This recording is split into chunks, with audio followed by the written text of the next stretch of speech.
God, you made this animal and you made us, and we thank you for opening our eyes to what's going on and helping us be victorious and stopping the abuse and the use of horses and people that's going on in the hoof world. In Jesus' name, amen.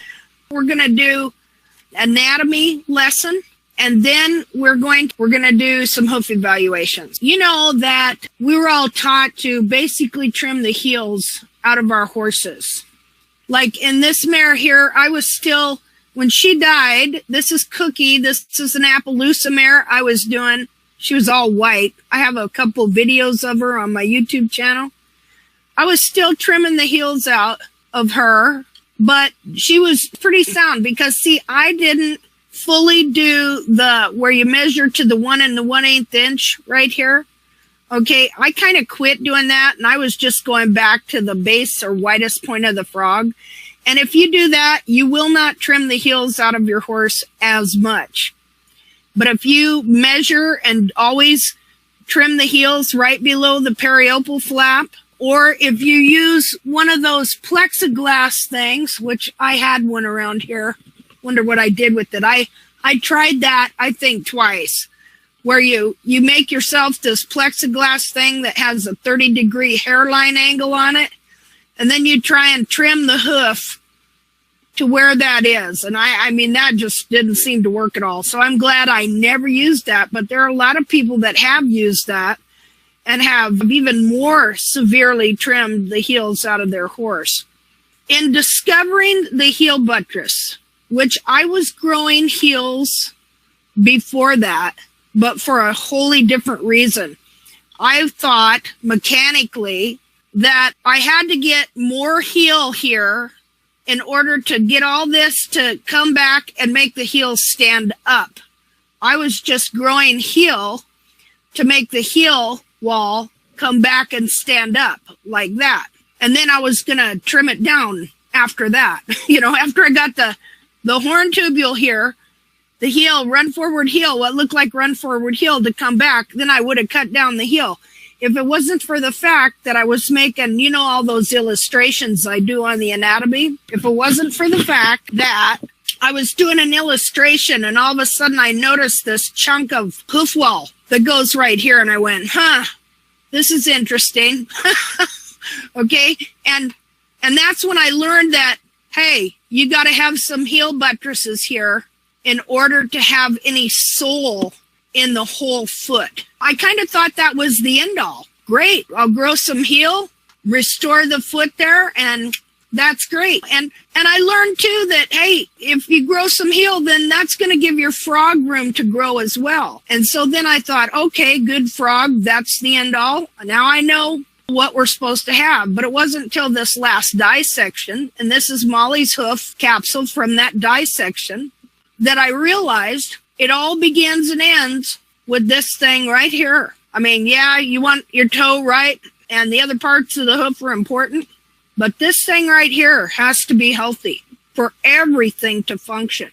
And we start our trim, well, taking pictures, but then where do we start it? Finding the apex, the true apex of the frog. Okay, that's where the trim starts, but where the trim ends is when you have restored the heels and you have restored what is called the frog stay, which is this thing right here. This thing is so important for the whole function of the hoof to be correct and for this thing to be healthy, not a big crack up here. This is what keeps your heels from contracting. Look at that thing. It's humongous. See there? Hers was fully restored. And she was getting she had totally atrophied frogs because of, when I leased her out as a brood mare for a couple years, they never trimmed her. And you see how strong her hoof walls are. Her hoof walls grew this long, straight up and straight. You know, they didn't run forward or anything. She was just like standing on stilts up like this. And she got deep central sulcus thrush, her heels contracted, and her frogs atrophied. I want you to know that this horse here had very severe contracted heels. She still has a little bit of contraction there, but a lot of it came out, and look at the healthy frog she wound up getting. But the amazing part is this thing here, frog stay, that's on the other side of your central sulcus here. That grows up from between the bulbs, and it keeps the bulbs separated. You know, I don't know what all it does. There was a video that showed a guy with the partial hoof capsule, and he was flexing this, and you could see this thing going back and forth like this. So there's something, you know, that horse has to be able to feel that under there.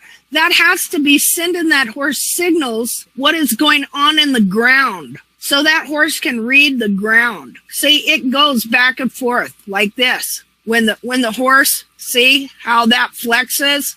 I don't know if you can see it, but you can see that thing move back and forth right here?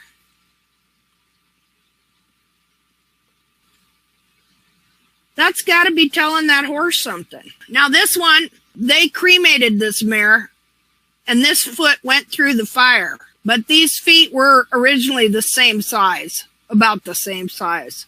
It all begins and ends with this frog and getting a super healthy frog. And what this does, this frog stay will do, it's going to pull this frog back up into the foot, into the back of the foot, like so that it'll keep your heels back and keep your heels from running forward, and it sends signals up through the leg, tell that horse what's going on with the ground. Now I'm going to put this back in his little, what I have him in is water and vinegar, and that's the way he's been staying, so I thought that was pretty cool. We're going to do some screen sharing. Okay, now here's Molly's foot without the capsule, and what you see right here is where that frog stay grows from. And you see how it keeps the bulbs separated and also lifted properly up in the air once there's some heel there. So again, here's where that frog stay goes right here. Now, you noticed how solid it was. This is why we have to learn, the better you can trim your frogs, the better frog you'll have. And the better your heel buttress, the better frog you'll have, and the better foot you'll have. You can see that frog stay, it's not to just be a big crack right there. That's supposed to be full of that supple, pliable frog. We're going to just go ahead and look at Molly's foot here. Now, you see this here? She had some coffin bone remodeling. I'm pretty sure that was from when I trimmed out the heels and kept thinking the toe was long and kept taking the toe back. Because that's what happens. When you trim the heels out, it makes the toe look long, even if the toe isn't.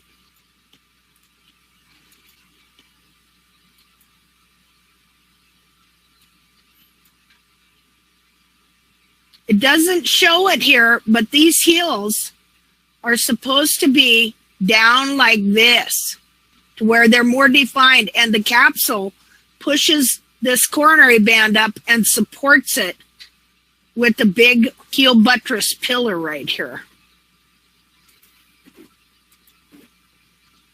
We're just going to look at this foot.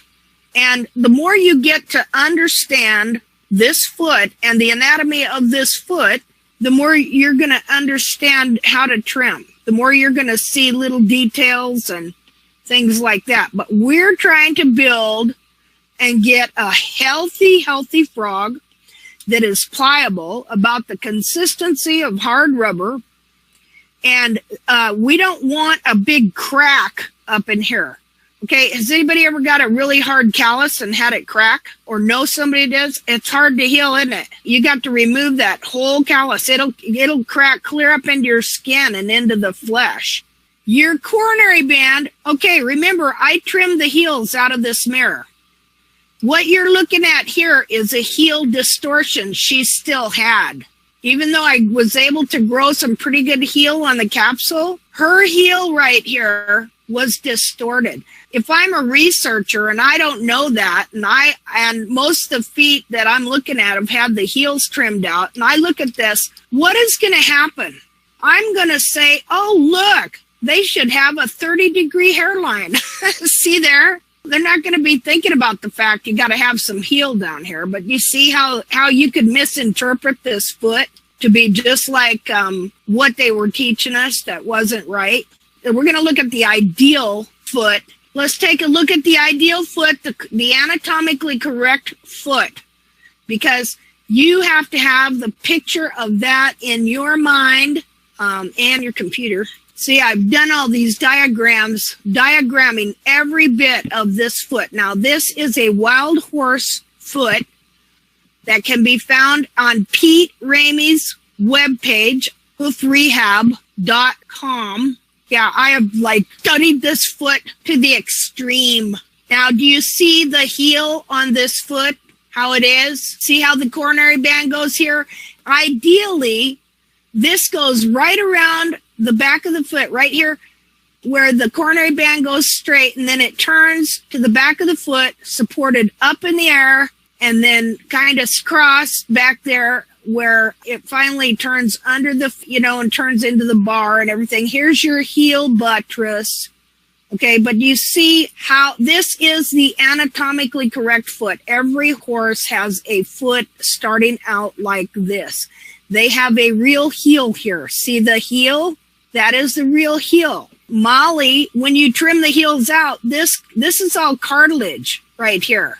This from about here back is all cartilage. That is why when you trim the heels out, see, here's the periopal flap right here. It starts out like this. See, and then once the horse walks on it here, this periopal flap, first of all, this cartilage wants to go back up this way, so it's always pulling. So after the horse walks this way, this periopal flap loosens up again, winds up there. So the next time you trim him, you're trimming him like this.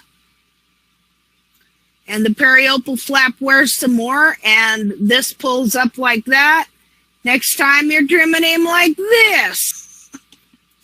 Well, if I took this and I rotated it, you would see that pressure's right on this point right here.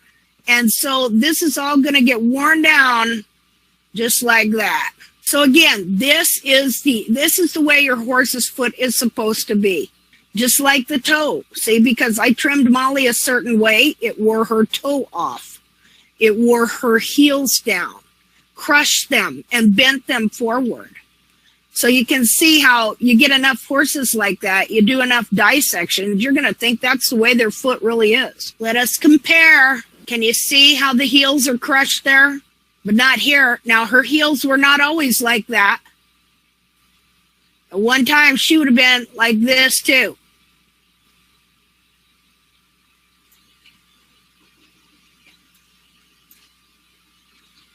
Remember that? This is what we're kind of taught to look for.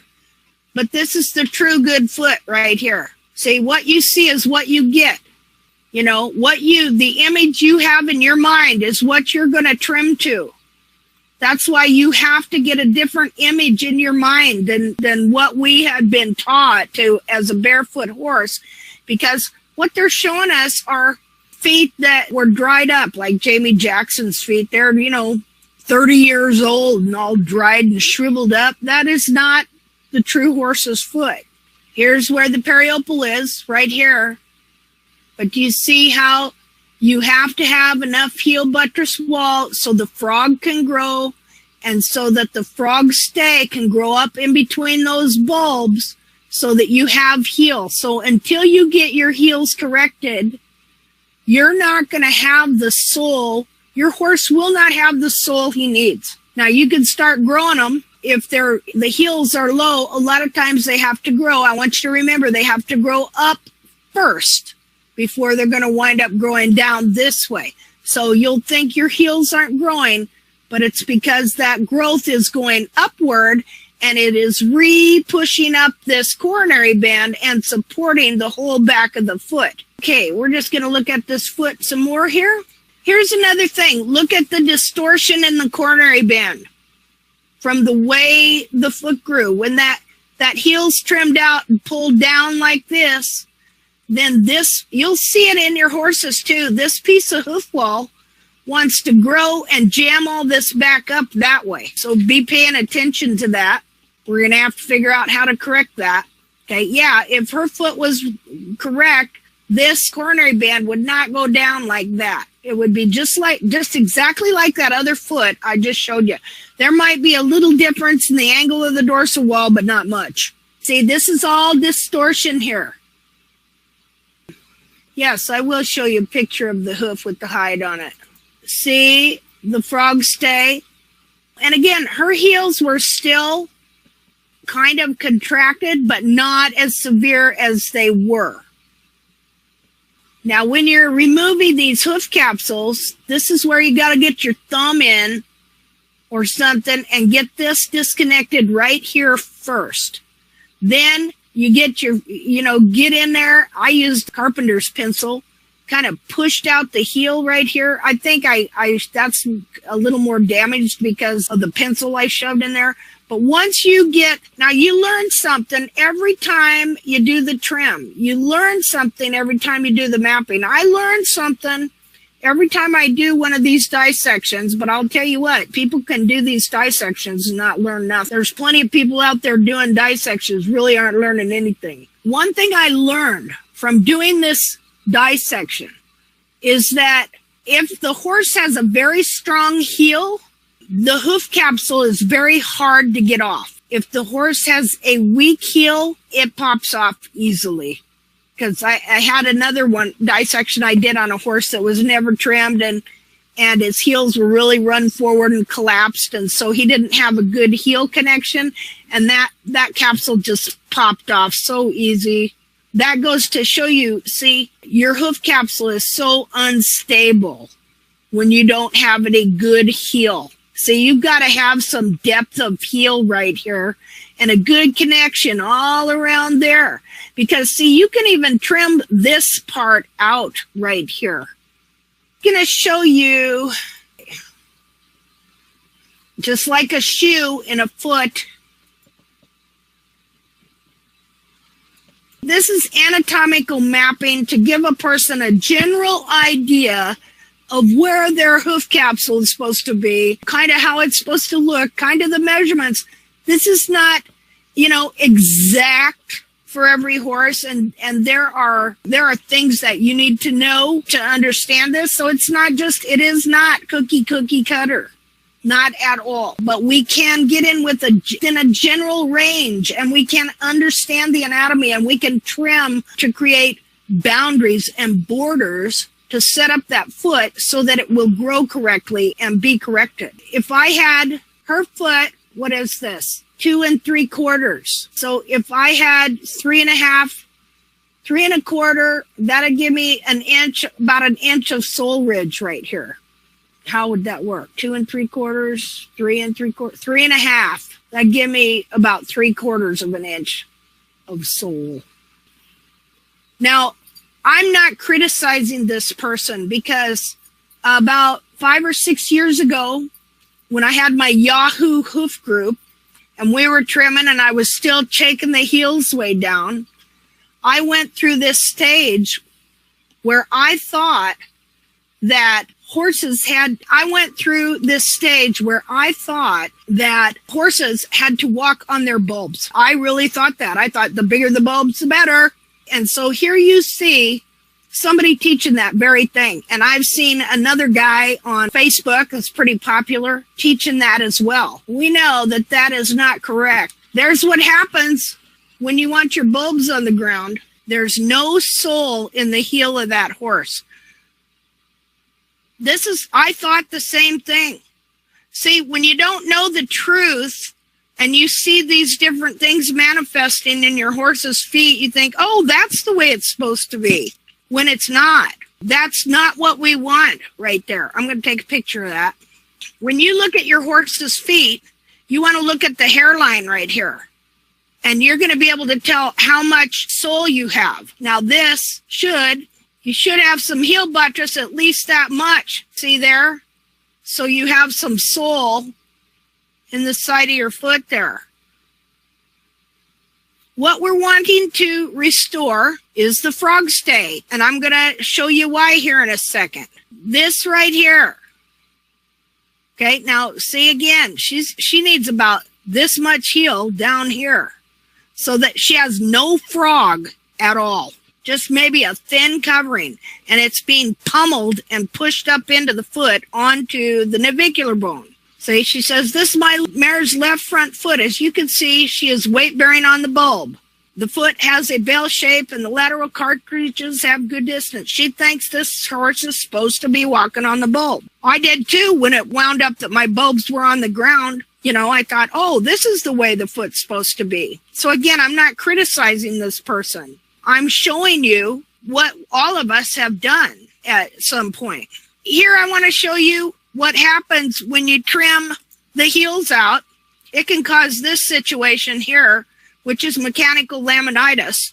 But what I want you to look at is, here is a healthier foot. Here is a section that's cut in half. Here is the frog stay. A healthy frog stay right here. Now, here is your digital cushion. Look at the shape of the digital cushion. What does the frog stay do? It pushes up and holds the digital cushion into place so that it is compressed and condensed to cushion the navicular bone. Here is where there's no frog stay here. And what is going on with the digital cushion? You know, this is all fat. So the weight of the horse's foot is just pushing this fat out the back of the foot. And you know what? We're taught in barefoot trimming that this would be healthy, that we're supposed to trim the foot this way, and that we're to build the digital cushion. You cannot build fat, okay? That's another big fat lie. Well, didn't mean that pun. You can't build up fat, but you can grow frog. This is not a very good frog stay. And this is kind of in between, you know. A good frog stay come up here like this and push this digital cushion more up this way. They have mistaken, when you have a good frog stay in here and you palpate that foot by putting your thumb here and your finger here and you press, it is firm, firm, firm. They have mistaken a good frog and a frog stay for some sort of built up, you know, super digital cushion or something. You can't strengthen fat. You can only, you know, retain the fat under the navicular bone and in this area where it's supposed to be by growing a healthy frog stay. So here are two wild horse hooves. This is one Pete Ramey found in California, died in a cattle guard. Look at the frog stay, how high it is up behind the coffin bone. This is another one. Wild foot, look at the frog stay. This is the kind of frog that we are trying to develop. Here are different feet with different kinds of distortions and no heels. I want you to look at the different shapes of the digital cushion, which is supposed to be right here. Now again, on this wild horse right here, big frog stay. Look at how it holds the digital cushion in a specific location, at least that part of the digital cushion, under the navicular bone. Now look at this foot, where I don't know what happened to that foot, but there it had no heel, and the frog was distorted. But look at how the shape of the digital cushion. See how it changes according to your heel buttress and your frog? You have to have an anatomically correct frog.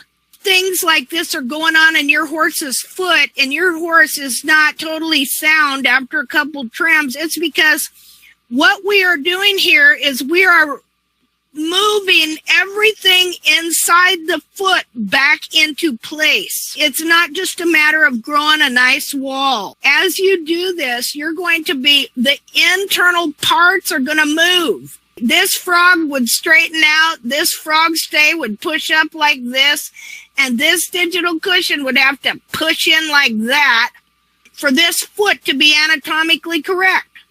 Okay, let's look at another one. Well, here's another one.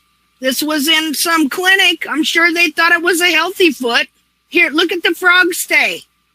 And I think I read on there, oh, this foot has a healthy digital cushion. Is that a healthy digital cushion? No. That is a digital cushion that has no support, and there is no frog here. But they're all looking at this toe. Oh, isn't it beautiful? You know, oh, look at that healthy digital cushion. No, it's not.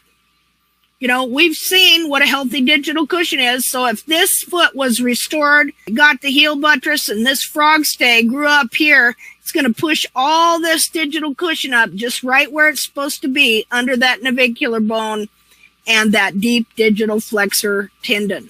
Here is another one. It only had a little picture, so you really couldn't see it. But this wasn't a bad foot. Look at the frog stay right here.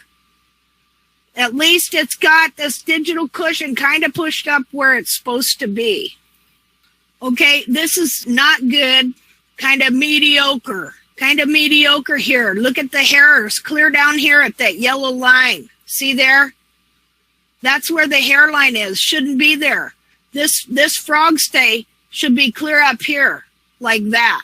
Frog's been pulled under the foot by trimming out the heel. Under the foot by trimming out the heel. And this is just a mess here. Like, what is this? A frog stay? Or is it here? Or where's what and what's when? You know, here. This is a frog that would, this is a frog. This is a horse be walking on his bulb, and his frog is pulled clear up under his foot here. That is the anatomy lesson for this class.